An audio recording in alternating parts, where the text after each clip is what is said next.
on a vu que Ruben était l'aîné de sa famille. Ruben était l'aîné de sa famille.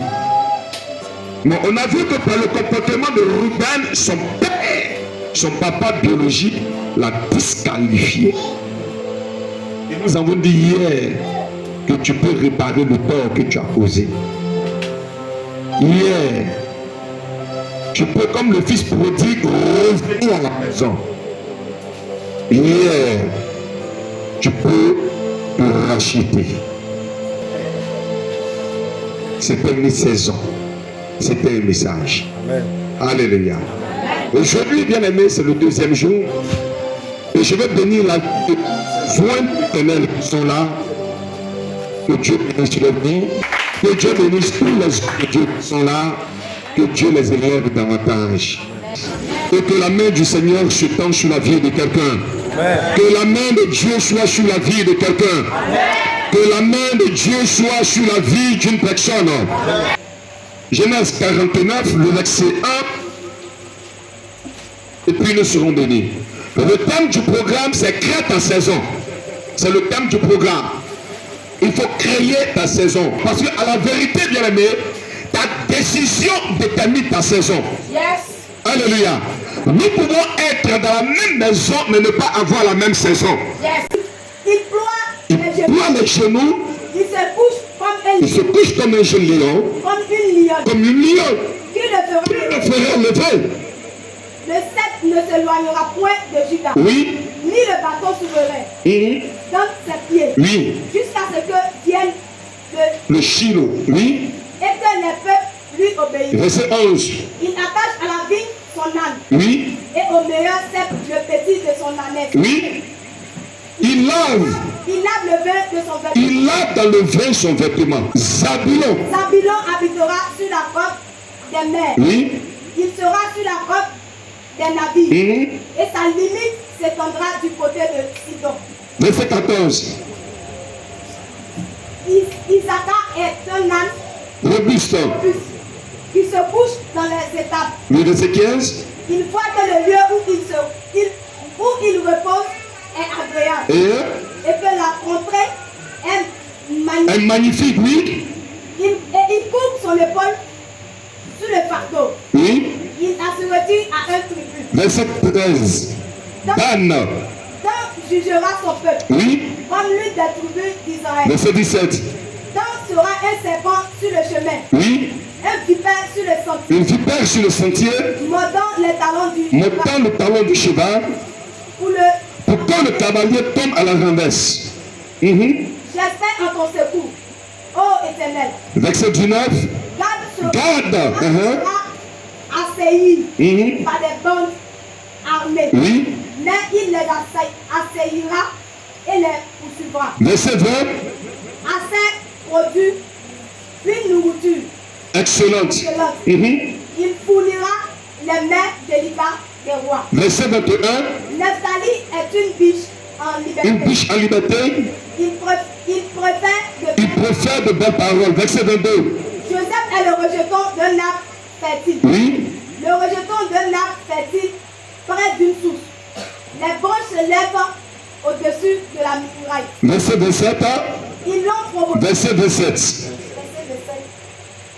Benjamin est un loup qui déchire. Il est un loup qui déchire. Le matin, il dévore la proie. Oui. Et le soir, il partage le butin. Verset 28. Ce sont là tous ceux qui forment les 12 tribus d'Israël. Et c'est là ce que leur dit le Père. En les bénissant, il les bénit chacun selon sa bénédiction. Père notre Dieu, nous te bénissons, Père, pour ces 12 bénédictions de l'année. Ces 12 bénédictions qui caractérisent, bien aimé, pour nous, cette année 2024. Nous prions, Père notre Dieu, que chaque mention d'une bénédiction, Père notre Dieu, que nous ne soyons pas, Père, à déphasage de cette bénédiction. Mais donne-nous, Père notre Dieu, de la bénédiction de Ruben à la bénédiction de Benjamin, que toutes ces bénédictions soient nos possessions pour la gloire de ton nom, au nom de Jésus. Amen. Que Dieu nous bénisse. On peut s'asseoir. Vous savez, ici, c'est un homme, je l'ai dit hier. Et cet homme-là s'appelle Israël. Son nom n'est plus Jacob. Et cet homme va décider de bénir tous ses fils. Il va bénir tous ses fils. Et Dieu va se saisir de ces 12 garçons pour se construire une nation. Dieu, parmi les nations, s'est choisi Israël comme étant son peuple, comme étant son premier-né, comme étant son fils. Et Dieu a fait une promesse à Abraham. Et Dieu a dit à Abraham, je te bénirai et je ferai de toi le père d'une multitude de nations. Cette révélation à Abraham aura son accomplissement par Israël ou encore de son ancien Jacob. Jacob a 12 fils. Et Dieu ira de ci et là avec la vie de Jacob. Et à un moment donné de la vie de cet homme, qui est un patriarche, il appelle ses 12 enfants et il va parler à ses 12 enfants au sujet de leur avenir. Je veux que tu sois attentif. Et bien, si tu as la révélation de ce que je vais t'enseigner et que tu appliques cette révélation car la Bible dit, si vous connaissez ces choses, vous êtes heureux, mais pourvu de les pratiquer. Je suis entré dans les églises et j'ai vu des familles. J'ai vu des Manassés. J'ai vu des familles Ephraïm. Et souvent je pose la question de savoir, as-tu la révélation de Manassé? Non. As-tu la révélation d'Ephraïm? Non. Vous savez, le torrent où David est allé chercher les 5 pierres, le torrent Lola est au pied d'une montagne. Et cette montagne, c'est la montagne d'Ephraïm. Donc David ne parlait dans n'importe quel eau. Rien n'est dans la Bible de manière fortuite. Et c'est au pied de cette montagne-là que David va chercher des cailloux. Mais le caillou qui va prendre, la Bible déclare qu'il prend le caillou dans le torrent, pas dans la mer, pas dans la lagune, pas dans un fleuve, mais dans un torrent. Or, le torrent est une eau qui coule à grande vitesse. Donc, pendant que l'eau coule, l'eau a pris soin d'aiguiser les pierres, de tailler les pierres, de rendre le caillou la tranchant. Donc, quand David les a pris, il n'avait plus besoin de les tailler parce que l'eau avait déjà fait ce travail. Mais d'où sort cette eau? L'eau sort de la montagne d'Ephraïm. Or, quand tu parles d'Ephraïm, tu parles de la double portion. Ephraïm est celui qui est né en deuxième position, mais qui prend la position, la première position. Il est né en deuxième position. Mais lorsque le père doit la bénir, Joseph met Ephraïm là. Il met Ephraïm là, la main gauche. Et même Manassé là, la main droite, parce que c'est lui l'aîné. Écoute-moi très bien.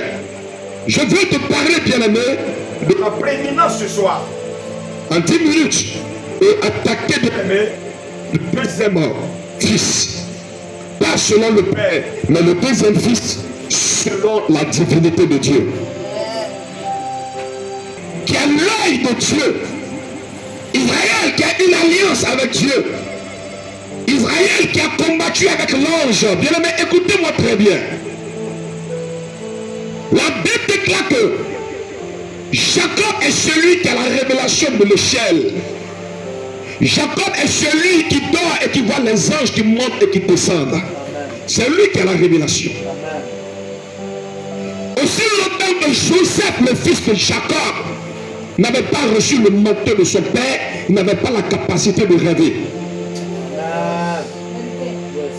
C'est quand le père a pris le manteau qu'il a donné à Joseph que Joseph a commencé à faire le rêve des étoiles. Écoutez-moi très bien, bien-aimés. Vous voulez réussir dans la vie, il y a des choses que vous devez apprendre. Il y a des choses que vous devez apprendre. Le droit d'aînesse ne se lutte pas. La position au père d'un père terre ne se lutte pas. On ne lutte pas pour être celui qui est son homme de main. On ne lutte pas pour être celui qui est à côté de lui. On ne lutte pas. Mais c'est une affaire d'attitude. Et c'est une affaire de caractère. Jacob fait quoi? Au lieu de poser la main droite sur Manassé pour lui donner la bénédiction du droit d'aînesse, la main gauche, la main droite sur Manassé, la main gauche sur Ephraïm, il croise ses bras. Et la droite vient sur Ephraïm. Et la gauche va sur Manassé.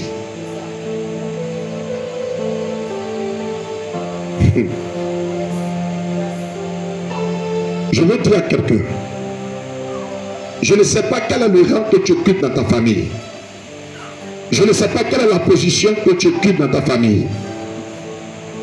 Mais bien aimé, ton comportement, ton attitude peut te donner une prééminence. Quand on parle de prééminence, on parle de la première place. Qui ce soir veut la première place? Qui veut la première place? Qui veut la première place? Je vais demander ce soir que tous ceux qui sont les aînés de leur famille qui se tiennent debout. Les aînés de leur famille, tenez-vous debout. Si tu es le premier de ta famille, tiens-toi debout. La majorité des premiers ont échoué. Comment, pasteur? Quand vous êtes un premier-né, vous êtes le fruit d'un sacrifice. Écoutez très bien ce que je vais vous dire. Il dit, Ruben, toi mon premier-né, ma force, ma vigueur. Un premier-né est caractérisé par 4 éléments. Il y a 4 éléments qui caractérisent un premier-né. Le premier-né est caractérisé par la force. Pas pour se bagarrer, mais c'est celui qui remplace papa. Quand papa n'est pas là, c'est celui qui assure.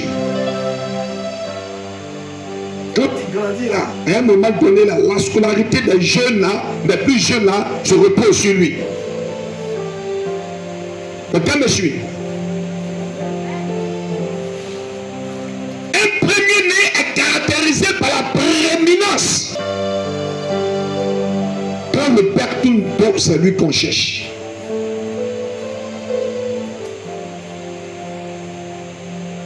Un premier-né est caractérisé par la dignité. Ma fille, relis-moi s'il te plaît. Le verset 3. Oui, ben, toi mon premier-né, ma force et les prémices de ma vigueur. Ruben, toi mon premier-né, ma force. 2, les prémices de ma vigueur, donc force, vigueur. En dignité et supérieur en puissance. Donc dignité et puissance. Vous comprenez? Un premier-né est celui que Dieu a doté de puissance. Un premier-né est celui que Dieu a doté de dignité. Pourquoi? Parce que le premier appartient à Dieu. Or, la dignité, la puissance, la force sont des éléments qui caractérisent Dieu. Et Dieu dit, donnez-moi le premier-né. Depuis le premier-né des bétail jusqu'au premier-né des hommes. C'est pour Dieu.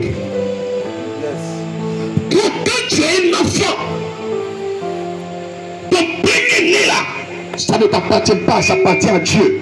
Amen. Écoutez-moi, vous les premiers-nés. Anne l'a fait. Quand Samuel sort, Anne prend Samuel et Anne va déposer. C'est pas pour moi.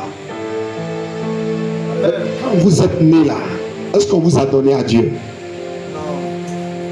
Vous êtes la propriété de vos familles. Et quand la parole de Dieu n'est pas honorée, au lieu que la bénédiction vienne sur votre vie, c'est la malédiction qui vient.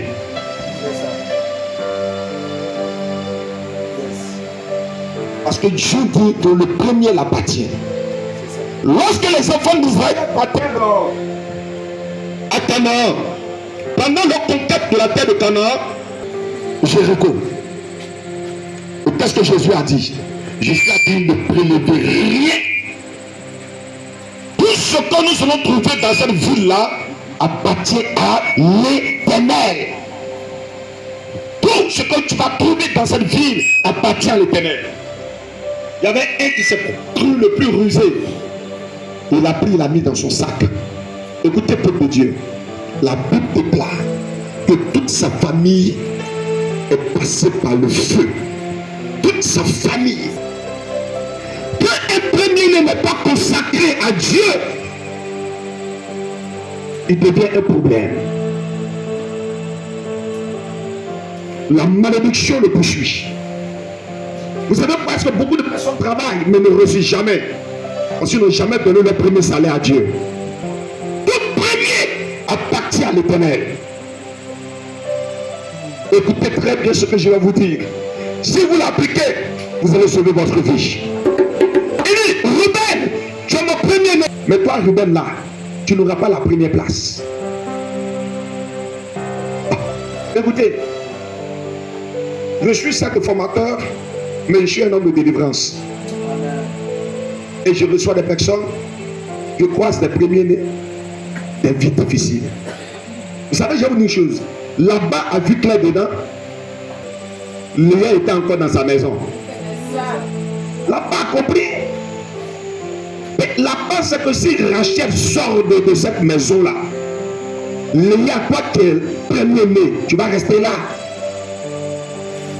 Et vous rentrez dans les familles, les petits soeurs se marient, mais les aînés ne se marient pas. Ou quand elle a un foyer pour toi. Écoutez, Dieu a fait tous les miracles en Égypte, mais Pharaon n'a pas cédé. La force de Pharaon n'était pas dans le Nil. Le Nil peut devenir sang. C'est pas ça le problème. Les sauterelles peuvent manger les plantes. C'est pas ça le problème. Dieu savait que la force de Pharaon se trouvait dans les premiers-nés. La force d'un père se trouve dans le premier-né. La force de Pharaon n'était pas dans cette magicienne, mais c'était dans les premiers-nés. Dieu savait. Et Dieu a dit à Moïse, viens. Il dit, cette fois-ci, Pharaon va vous laisser partir. Il a commencé à préparer le repas de la délivrance. Et il dit pourquoi? Il dit parce que je vais tuer les premiers-nés. Quand les premiers-nés en Égypte tombent, la force de Pharaon tombe. Il dit à Moïse, partez.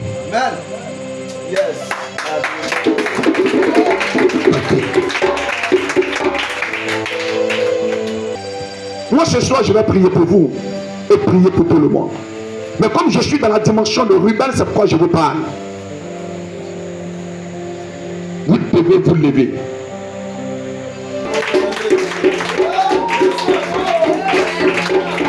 Jamion, on est toi, tu as compris, hein? Donc toi, tu es trop prophétique, quoi.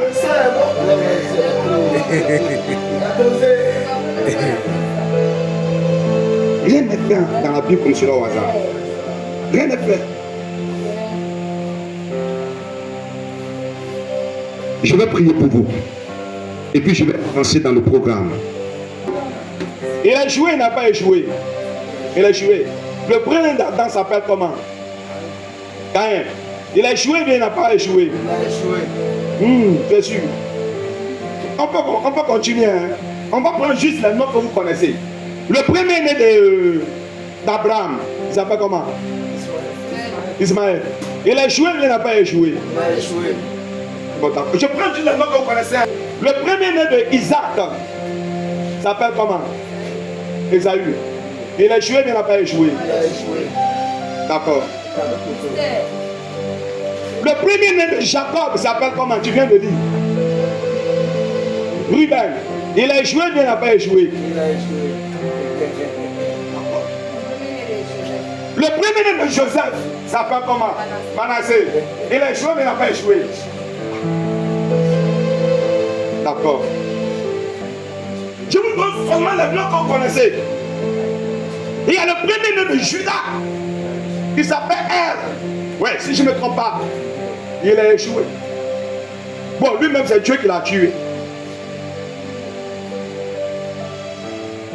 Ne jouez jamais avec ça. Les gens s'amusent. Tu bouleverses un système. Le diable ne va pas te laisser tranquille. Parce qu'il sait que tu es la force d'une famille.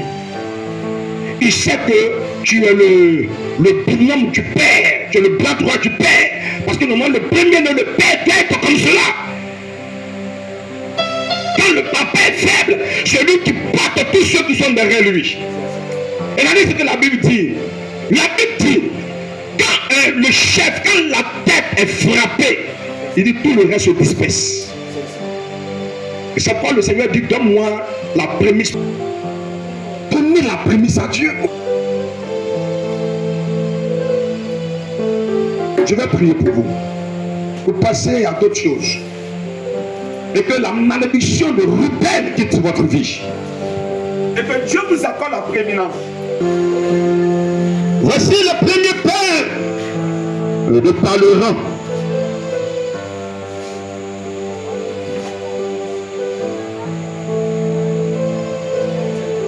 Le premier de Parleran, notre Dieu.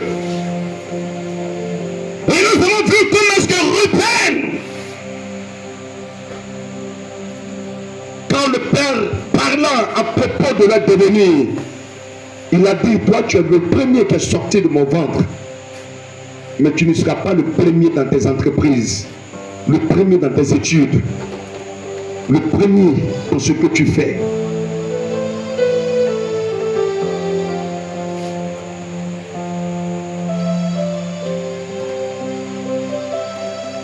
Saint-Esprit, notre Dieu, au travers de cette eau qui est une source de vie, je veux, notre Dieu, toucher tes enfants avec cette eau, afin d'ôter le poids, notre Dieu, de l'ennemi sur la vie. Père, je prie que tu leur donnes la foi. Tu as dit, nul ne peut racheter notre âme, parce que Jésus a déjà payé le prix de notre âme. Mais l'homme peut être sauvé et être misérable sur la terre. Mais écoutez, quand le premier-né apparaît, dans Matthieu le chapitre 2, la Bible dit que l'or entre dans la famille, l'argent entre dans la famille, la nuit entre dans la famille. Alléluia. Tu vas prier que tout esprit de retard, tout esprit d'être en arrière te libère dans le nom de Jésus. Tu vas dire à l'Éternel, il y a plusieurs types de premiers-nés, comme je viens de le dire. Tu peux ne pas être le premier sorti du ventre, mais Dieu peut te donner la première place. Yes. Pierre était le premier. Mais Dieu a positionné Paul. Alléluia. Dieu a positionné Paul. Donc tu vas lever la voix, tu vas prier. Seigneur, donne-moi la prééminence. Yes. Quand tu as la prééminence, tu es avantageux. Dis seulement de Dieu. J'ai l'onction de la prééminence. Non. J'ai l'onction de la prééminence. Je vous dis quelque chose, bien aimé. Ça m'arrive régulièrement parce que je prie Dieu pour le Seigneur, donne-moi la grâce de la prééminence. Quand vous avez cette onction, partout où vous allez passer, vous allez marquer la différence. Il y a Exode 22, verset 29. Si vous venez peu, 22, Exode 22, demain j'aurai le temps de prier avec vous. Demain j'aurai la bénédiction de Judas. Alléluia. Judas a une grosse bénédiction. Ruben représente le premier mois, le mois des prémices. Je vais représenter ça pour toi si tu veux ce que tu veux. Demain je vais vous donner la bénédiction de Judas. Et je vais vous dire aussi comment est-ce que l'ennemi a voulu détruire la vie de Judas. Jusqu'à une de ses belles filles s'est fait passer pour une prostituée. Et puis Judas dit, attends, il ne doit pas s'éloigner de Judas.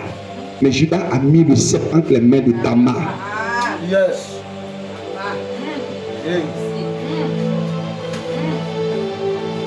Et quand Judas fait ça, la royauté s'est éloignée de Judas. Oh, Judas, c'est la famille royale. C'est éloigné de Judas pendant 1000 ans. Il y a des situations que tu vis d'ici là, à cause des armes que tes parents ont posées. Et je vous dis une chose, votre attaque, les attaques que vous subissez sont en rapport avec votre destinée. Chacune de ces familles a une particularité. Le roi de Ruben, c'est peut-être la tête. Même l'a dit à son père, donne-moi Benjamin. Son papa dit non, je ne te donne pas Benjamin. Parce que vous êtes allé tuer Joseph. Je n'ai pas envie encore de pleurer Benjamin. Il dit à son père, rassure-toi que Joseph n'est pas mort. Joseph vit encore. Jacob dit non, Joseph est mort. Il dit non, Joseph. Donc il faisait tout pour se racheter. Parce qu'il s'est vengé de son père en couchant avec la femme de son père. Parce que il est le premier-né de Léa. Ruben, c'est le premier fils de Léa. Or, Léa, c'est la femme à contre-cœur. C'est pas la préférée. Et donc, Ruben sait que sa maman n'est pas aimée par son papa. Donc, oui. Donc, il veut se venger. Et puis, c'est la servante de Rachel que lui, il va. Parce qu'il veut humilier. Quand son père a prédit, c'est ce comportement que tu vas avoir. Toi, tu es sorti premier. Mais partout tu as passé, tu seras dernier. Mais il s'est tellement battu dans sa vie pour pouvoir corriger son erreur. Tellement battu. Il a même lutté pour ne pas tuer Joseph. Il a lutté parce que les frères voulaient tuer Joseph. Il voulait se racheter. Et Dieu a vu son attitude. Et quand Dieu a vu son attitude, je l'ai dit hier, Dieu a choisi Moïse. Et Moïse, en tant qu'homme spirituel, qui est plus élevé que le père biologique, a libéré des paroles sur Ruben. Alléluia. Yes. J'ai dit aux gens, quand tu vis là, il faut chercher la faveur du Père. Parce que dans la rue, on peut te maudire, mais quand tu viens, lui, il enlève. Mais il est au-dessus de ça. Mais si lui t'a maudit, moi,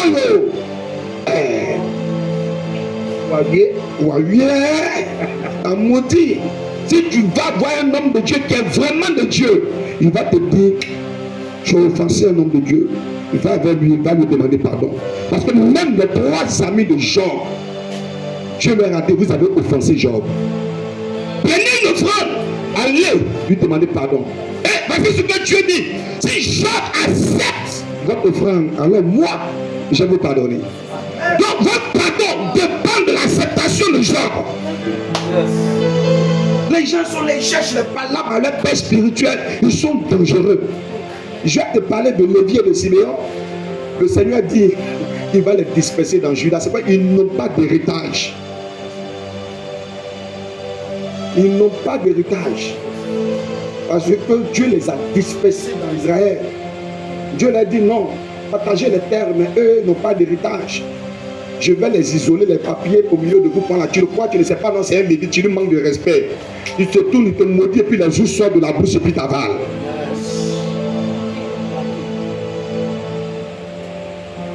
Dieu n'appelle pas n'importe qui, hein. Il a vu des gens là, leur héritage c'est colère. Puis il dit, toi, viens, tu vas me servir. Là, j'ai diminué ça un peu. Mais il y a certains secteurs de Dieu qui ont dit, Dieu ne faut pas toucher ça, laisse ça intact.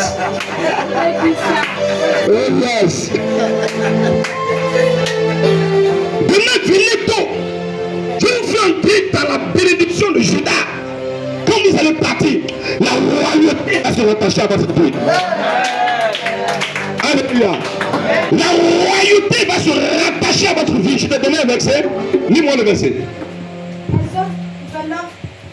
Exode 22, verset 29. Oui. Tu ne différeras point de mes filles les prémices de ta moisson. Alléluia. Tu ne différeras point de m'offrir les prémices de ta moisson. Et de ta vendange. Vendange. C'est un gros mot, hein. Tu ne différeras point. Différer, c'est quoi? C'est mettre à plus tard, c'est reporter, merci. C'est mettre à plus tard, c'est reporter. Dieu dit que tu ne dois pas reporter les prémices. Écoutez, votre premier-né là, faites-le venir à l'église, on va prier pour eux.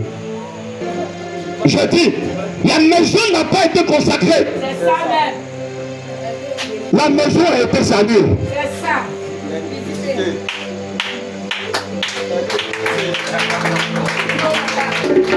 On ne peut travailler, mais quand il sait Dieu, quand tu le vois, il est beau.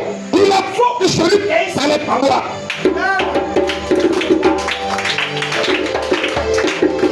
C'est pas la vie qui dit qu'il me régénie. Il me régénie. On a le droit de nous en prier pour que je puisse m'arrêter parce que l'heure est avancée. Mais je vais vous exhorter, bien aimé, à faire vos prémices. Faites vos prémices. Au nom de Dieu. Donnez vos dîmes, faites vos offrandes. Et puis Dieu va vous bénir. Ils sont liés à la parole. Or, l'homme vit et l'homme a été créé par la parole. Et ce qui fait un homme, on dit ce qui fait un homme, c'est sa parole. Amen. Or, la parole a le pouvoir de créer. Dieu dit que la terre soit et la terre fut. Amen. C'est le premier élément qui a la capacité de créer, c'est la parole. Le deuxième élément qui a la capacité de créer, c'est la terre. Quand on envoie Jésus, il y avait un aveu. Jésus crache dans la salive de la bouche, il fait de la peau, il applique sur les yeux de l'aveu, et puis lui dit va au réservoir de son eau. Il lave ses yeux et retrouve la vie. Dieu n'a pas créé pour la vie. Dieu n'a pas créé manguier. Dieu n'a pas créé palmier. Il a dit en terre, il a créé. La terre a la capacité de créer. C'est pas de dire que tu peux parler à la terre et les choses changent. Parce que la terre a la capacité de créer. La troisième chose qui a la capacité de créer, c'est l'eau. Dieu n'a pas créé tilapia.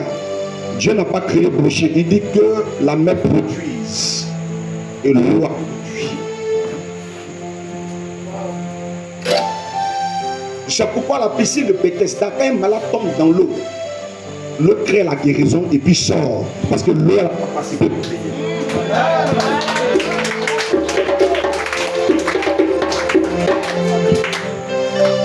Je vais prier pour que vous m'arrêtez là. Il y a trois éléments qui caractérisent la vie d'un individu. Donc le devenir de quelqu'un. La tête, les mains et les pieds. La tête est le symbole de la destinée, le symbole de la prééminence. C'est la cuvette du corps. Quand tu bénis, c'est ta tête qui reçoit et puis qui donne. La Bible dit que l'huile qui coule à la tête d'Aaron descend, mouille la barbe jusqu'au bord des vêtements. Donc la tête doit recevoir avant que les pieds le reçoivent. Quand on te maudit, c'est la tête aussi qui reçoit. Quelqu'un me suit très bien. La tête porte les yeux. Parce que quoi? Dieu a besoin que tu vois. Porte les oreilles. Dieu veut que tu attends. Porte le nez. Dieu veut que tu respires. Porte la bouche parce que Dieu veut que tu parles. Cette main sur vos têtes est une onction de prééminence que Dieu envoie sur vos vies. Je vais prier le Seigneur de tout mon cœur. Seigneur notre Père, Seigneur notre Dieu. Oh.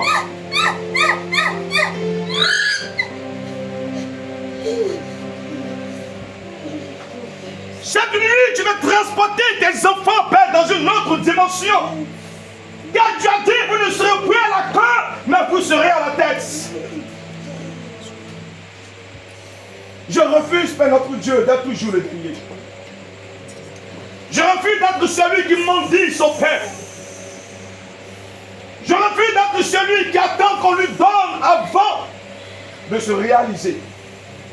C'est le cri de cœur de quelqu'un. Que ces mains qui sont posées, notre Dieu, sur les têtes. Je déclare que l'onction, notre Dieu, supérieur. L'onction supérieure.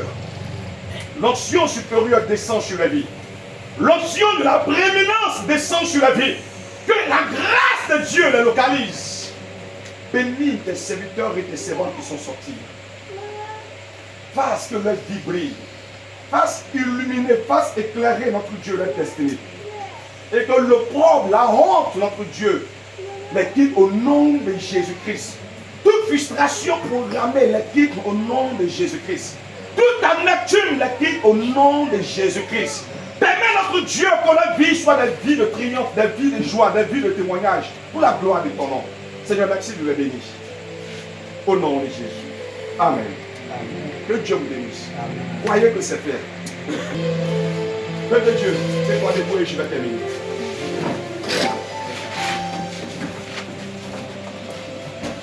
Tu vas répéter après moi. Oui. Oui. Le bonheur et la grâce m'accompagneront tous les jours de ma vie.